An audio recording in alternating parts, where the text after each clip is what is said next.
SP సార్కి, additional SP RDO గారికి, వేదిక మీద ఉన్న ప్రజాప్రతినిధులకి అండ్ మోస్ట్ ఇంపార్టెంట్ టీచర్స్కి అందరికీ నా యొక్క నమస్కారం. ఈరోజు మీరే ఏర్పాటు చేసింది మీరే. ఈరోజు మీకు సమానం ఇస్తుంది, మేము మీకే సమానం ఇవ్వబోతున్నాము.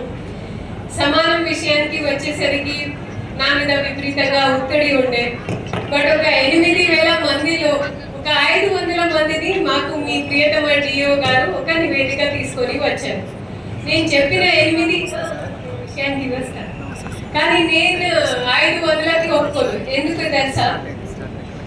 8,000 మందిలో 800కి ఇస్తే ఆల్మోస్ట్ 10% అయినట్టే, 18% అయినట్టే.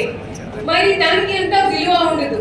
సో నేను ఏం చేశాను, చాలా అన్పాపులర్ డిసిజన్ తీసుకొని ఆ నంబర్ని కట్ షార్ట్ చేస్తూ 208 చేశాను. ఎందుకు అంటే అది కూడా మీ అందరికీ తెలిసి ఉండాలి. విద్యాశాఖ అంటే మన రాష్ట్ర ప్రభుత్వం కానివ్వండి, నాకు వ్యక్తిగతంగా కానివ్వండి చాలా ఇష్టం ఉన్న శాఖ. మన ప్రభుత్వం పరంగా చూస్తే మాకు జియో ఉన్నాయి.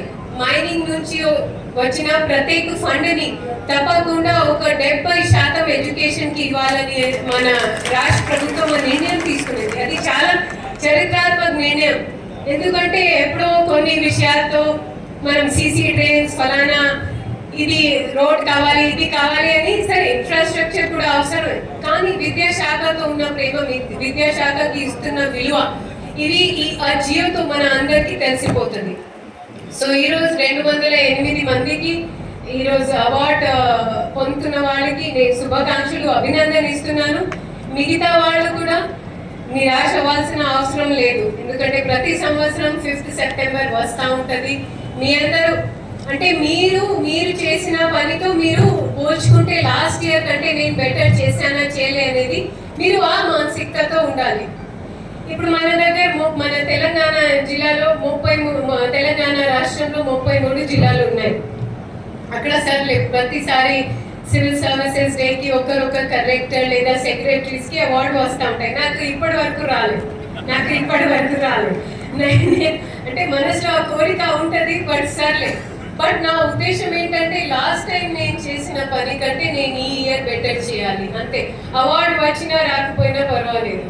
నా ఇంట్లో నేను పని చేస్తున్న జిల్లాలో మీ అందరూ మా చేసిన పనితో, మా పరిపాలనతో ఒకవేళ మీరు సాటిస్ఫై ఉంటే అదే నాకు పెద్ద అవార్డు. రెండోది డెప్యుటేషన్ ఇష్యూ. డెప్యుటేషన్ ఎంతమంది వచ్చి ఉన్నారు నా దగ్గరికి? చేతులు ఇవ్వండి ఒకసారి ఆనెస్ట్గా.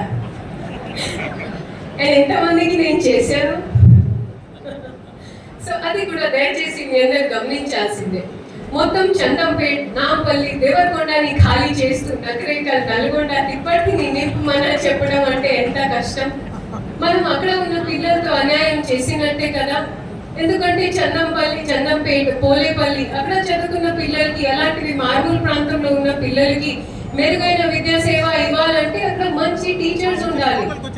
టీచర్స్ అంటే సరే 1 రోజు 2 రోజు రాకపోయినా, చందంపేట విషయంలో కూడా మేము గౌరవ మంత్రి వర్యులు మేము చాలా లీనియంట్ గా నిర్ణయం తీసుకున్నాము. ఎవరి మీద చర్యలు తీసుకోలేదు అండ్ తీసుకోకూడదు.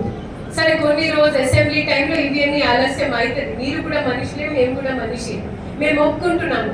కానీ విచ్చలవిడిగా డెప్యుటేషన్ అడగడం కూడా కొంతవరకు కరెక్ట్.